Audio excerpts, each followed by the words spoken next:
Hello, it's Steph, otherwise known as Moving Forward, Looking Forward, or MFLF, which is my new shortened version of my name. I wanted to have a chat about measurements today. And the reason I wanted to discuss this topic was because I'm seeing a lot of people on Instagram and Facebook posting about how much they weigh and how they have either lost heaps or they haven't lost anything, and how they're focusing so much on what the number on that scale says. And I wanted to have a chat about some of the different ways that I've learnt to measure my progress. For those of you who don't know my story, I used to weigh 243 kilos. I now weigh 156 kilos. And in that time, I've put weight on, I've lost weight. I went from 204 kilos to 165, back up to 211, down to 180, whatever. It's really disheartening to think about those numbers and think about how much I actually focused on them, because whilst I was putting on weight or losing weight, one thing I wasn't losing was the knowledge that I was gaining as a result of seeing those numbers on that scale. And I'll explain a little bit more about what I mean in a moment. I weigh myself once a month. I weigh myself on the first of each month, and I do it first thing in the morning. So as soon as I get up, I go to the toilet, I jump on the scales. I record the number, but that's all I do with it. I sometimes announce it on Facebook or Instagram so people can see what I'm doing and how well I'm doing. But I don't always do that, because my focus isn't just about what the numbers on the scale say. I really like to go by how I'm feeling, and I also like to go by things that are referred to as NSV, which is a non-scale victory, and they make me feel so much better about myself than what numbers on a scale do. And I'm not saying get rid of the scales altogether. I know that they are a necessary evil. I'm just really hoping that the information I'm sharing will give people a different way of measuring their progress and seeing that there are other ways that you can feel good about yourself, especially when you know you've done a good job, and you should be, because we've all been there where we've had a perfect week. We've been exercising, eating really well, our water intake has been incredible, but we've jumped on the scales and we've put on 200 grams. And you look at it and you think, So you get off and then you jump back on, and then all of a sudden you've put on 250 grams. Then you think, well, what was the last week worth? Why did I even bother? I'm going to go and eat cake now, because clearly when I'm doing my best, it's not good enough. I'm still putting on weight, so I'm just going to stop. And I've been in that position so many times, and when I see other people feeling like that and feeling disheartened by what that number says, I really wish they would find other ways of doing things. And that's why I thought I'd record this as well, is maybe people don't know all the different ways that you can measure your progress. And before I begin talking more about some of the other ways I use, I'm sure I don't have all the answers either. This is just the stuff that I do based on my knowledge, and these are the things that work for me. When I do weigh myself, I do celebrate every loss, even if it's 100 grams. And when people ask me what my goal is, I would like to be down to 85 kilos. But I also know I'm probably going to have skin removal surgery before I get there. But I don't look at that as my long-term goal. My long-term goal is the same as my short-term goal. It's to lose a kilo. And the reason I do that is because, let's say you're a person who's only got 20 kilos to lose. And when I say only, sorry, I shouldn't say it like that, but I've got 85 to lose. So 20 kilos is a drop in the ocean for me, but for some people 20 kilos is my 85. So I shouldn't have used those words, but I'm sure you can understand why I did. But if you've got 20 kilos to lose, break it down so that you're not just celebrating your victories every time you lose 5 kilos. Why don't you celebrate every time you lose 500 grams or a kilo? Because if you say to yourself, I'm going to celebrate when I lose 5 kilos, you're only going to be celebrating 4 times. But if you celebrate every time you lose 500 grams, you're celebrating 40 times. Or if it's every kilo, you're celebrating 20 times. And every single thing that you lose is worth a celebration. When you lose 100 grams, that should be celebrated just as much as if you lost a kilo. Because by looking at anything that you lose as being remarkable, that's going to change your mindset as well. Don't look at the scales going, I only lost 100 grams.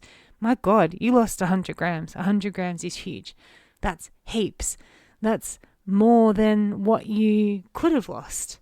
And you've got to start thinking of it that way. And by thinking of it in a more positive way, hopefully people will start feeling more positive about that number that they see on the scales. The other way I measure my progress is by centimeters, inches for those of you overseas. But I also don't like using a tape measure and seeing numbers, because at one point I was 2 meters around my hips, and that was really, really hard for me to look at that number and feel anything positive by it. So that's when I started using wool, because I was able to see how well I was doing. I also had to use wool because I couldn't find a tape measure big enough. But for anyone who is in the same situation, you can get a quilt maker's tape measure. They go up to 3 meters, and I'm sure you can find bigger as well. But there's a bit of a hot tip for those who are in the same position as I was in a couple of years ago.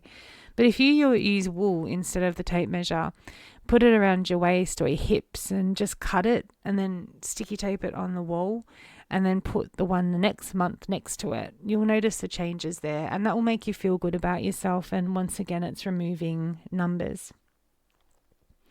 The other way that I measure my progress is through my clothing.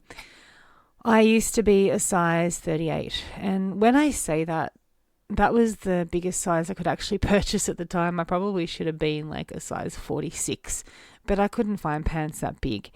But I used to be a lot bigger than what I am now. I'm currently a 24 or a 26. And I've got a lot of different pieces of clothing that don't fit me, because I try them on every few months to see how well they're fitting. And I am amazed to see some of the pants are doing up that didn't do up before. They don't look good, but they do up. And they go around my hips, and the button does up, and it doesn't pop off. I've got a couple more months before I can fit into that particular pair of pants that I'm thinking of. But going down to the op shop, buy yourself a couple of really cheap pieces of clothing that are smaller than what you're in at the moment. Or if you want to, go out and buy the expensive jacket that you'd like to fit into. But if you make it as cheap as you can, because one thing I've noticed since dropping a lot of sizes is my tastes have changed. And I don't really know how to dress myself. And I'm wearing things now that I wouldn't have even dreamed of wearing at all when I was at my heaviest. Because when you lose weight, your body changes as well. So things that didn't used to suit you start suiting you. And in my case, things that I thought did suit me definitely don't now. For example, my boobs are a lot smaller, so I wouldn't be able to pull off a top that required an enormous amount of cleavage the same way that I used to. So clothing is a really good way of being able to see how well you are doing in regard to losing weight and changing your body shape. The other thing that I suggest you do, if you're not already, is start taking photos. So in the weight loss world, there's Transformation Tuesday, Way Back Wednesday, Throwback Thursday, and Face to Face Friday.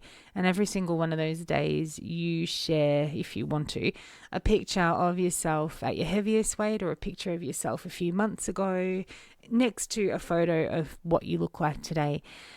And I must say that when I've shared those photos in the past, a lot of the time that's actually stopped me from eating pizza because I see how well I'm doing. And whilst I know eating one slice of pizza is not going to put all that weight back on, I think to myself, if you keep going, then your next Transformation Tuesday picture in 6 months' time is going to be incredible. But if you eat pizza today, it might not be as good as it could be. So these are different ways of keeping myself motivated that I find really, really useful. One thing that I'm glad that I did do is take photos of my hands, my face, my feet.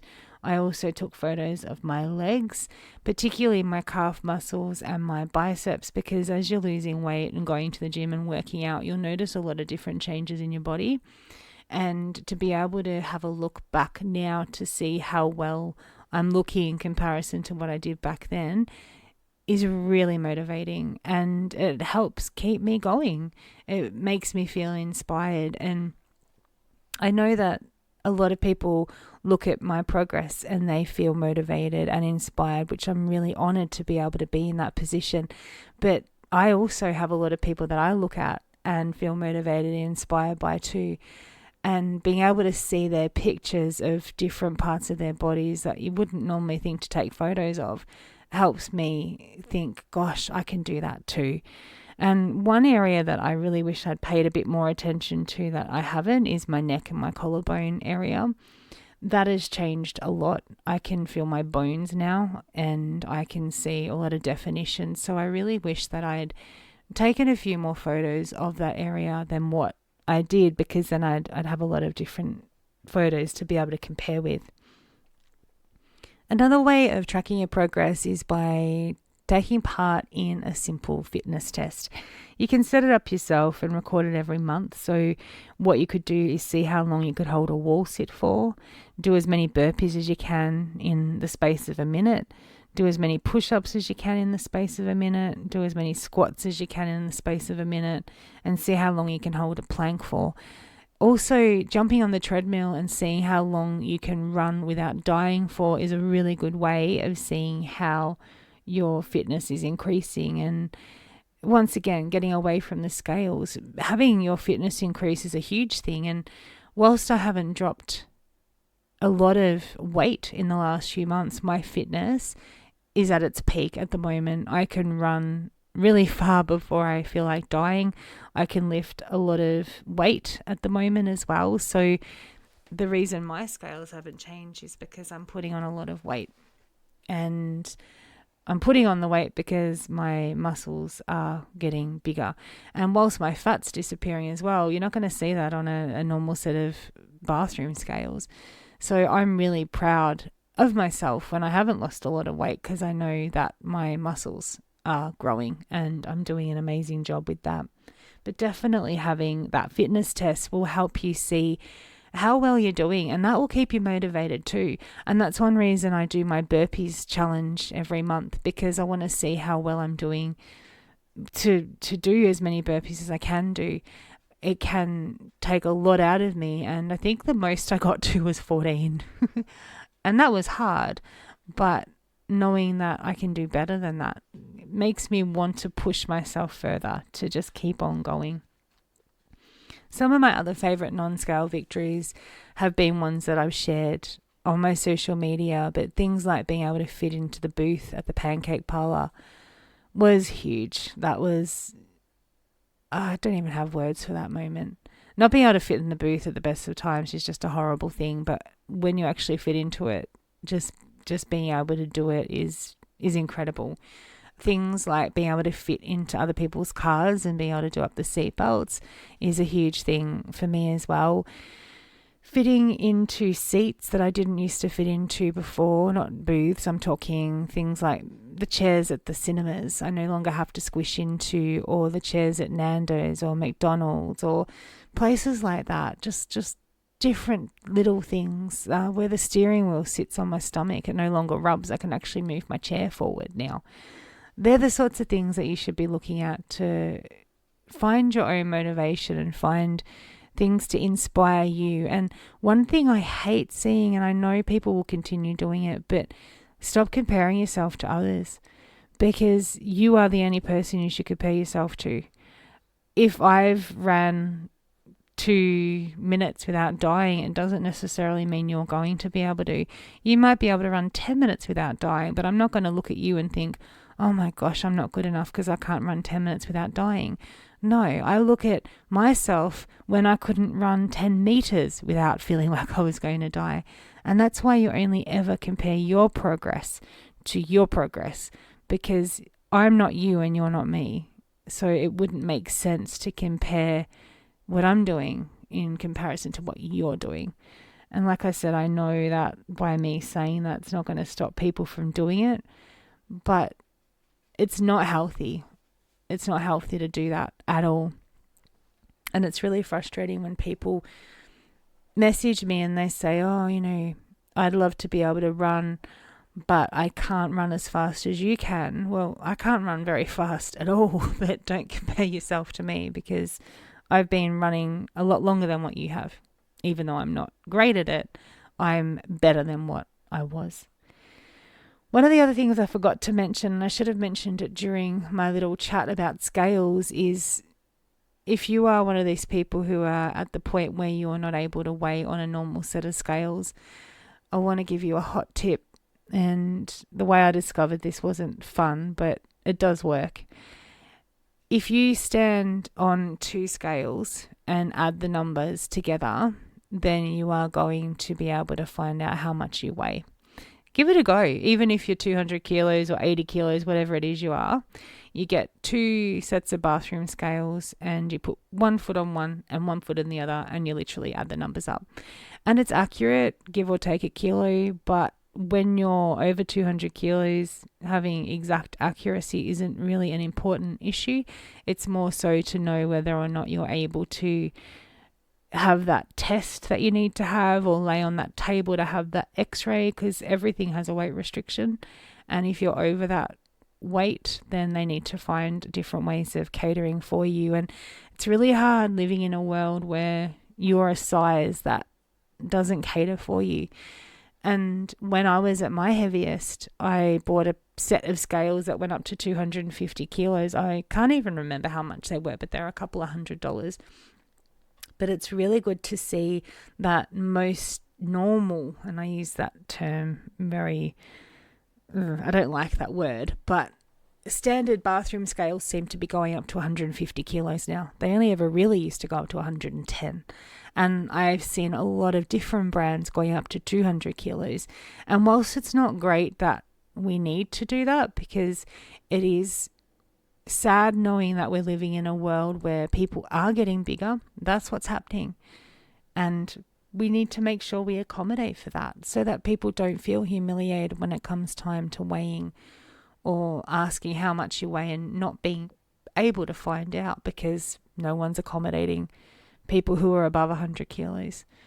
Because when you're in that world, it's really isolating and humiliating and degrading, and every person, regardless of their weight or size, deserves to be treated with dignity.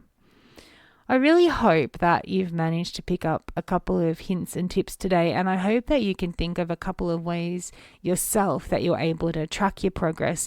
Maybe you ride a horse and the horse doesn't like you because you're big, and the horse will start liking you as you lose weight. Or maybe you ride a bike that is a bit, doesn't accommodate your size as well as it should, and as you get fitter you notice that it's much better for you. So I'm hoping that you're able to think of a couple of different things yourself, that you're able to measure your own progress. And I really hope that you can start to be your own inspiration and use your progress to help motivate you, because that is what it's all about.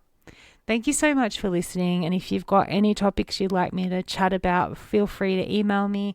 My email is stephmflf@gmail.com, or shoot me a message on Instagram or Facebook. My username is Moving Forward, Looking Forward. I hope you have a great day, night, afternoon, whatever it is, wherever you are in the world. And I look forward to chatting to you soon. Take care.